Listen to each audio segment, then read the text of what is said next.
En fait, Thomas est arrivé en 2018 pour faire un stage chez nous. On a vite décelé des problèmes avec Thomas, notamment dans les gestes, dans la compréhension. Après, je pense que tout le monde a le droit à sa chance. Thomas avait quasiment l'âge de mes enfants à l'époque et j'aurais bien aimé qu'une personne s'occupe aussi de lui. Donc on l'a pris en charge, on lui a fait changer de métier parce qu'au démarrage il voulait faire de la pâtisserie, on l'a plus orienté sur la boulangerie qui est plus facile en fait. Et aujourd'hui on arrive à ce que Thomas touche un petit peu à tout dans l'entreprise.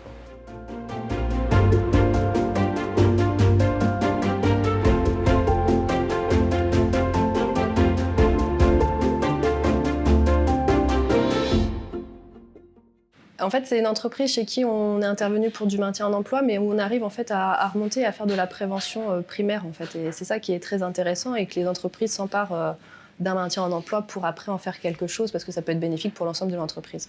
Là, on a pu mobiliser en effet un nombre de partenaires quand même assez conséquent. On a pu travailler avec les aides aux apprentissages pour ce qui concernait sa formation.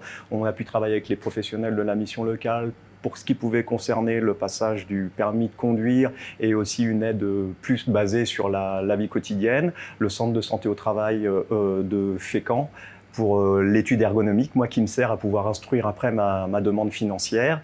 L'employeur et évidemment l'acteur principal de cet accompagnement, c'est Thomas.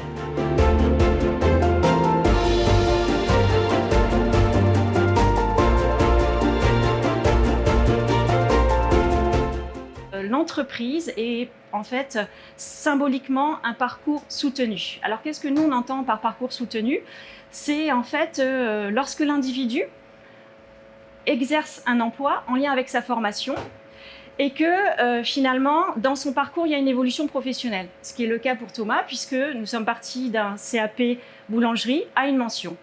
De la même façon, pour l'entreprise, en fait, Saveurs et Traditions, on s'est aperçu qu'il y a une véritable politique de prévention qui a été mise en œuvre parce que les actions engagées sont non seulement bénéfiques pour le salarié, mais aussi pour le collectif. L'ensemble de ces facteurs vraiment permet à l'entreprise d'être inclusive en prenant en compte les problématiques de santé de tous les salariés. Quand j'ai commencé, on m'a tout de suite suivi parce qu'on a remarqué que j'étais pas un apprenti comme les autres, qu'il fallait m'accompagner ou sinon j'étais perdu au quotidien. J'ai eu des difficultés à suivre les recettes et tout ça, donc on me suivait à chaque étape pour que je puisse les réaliser.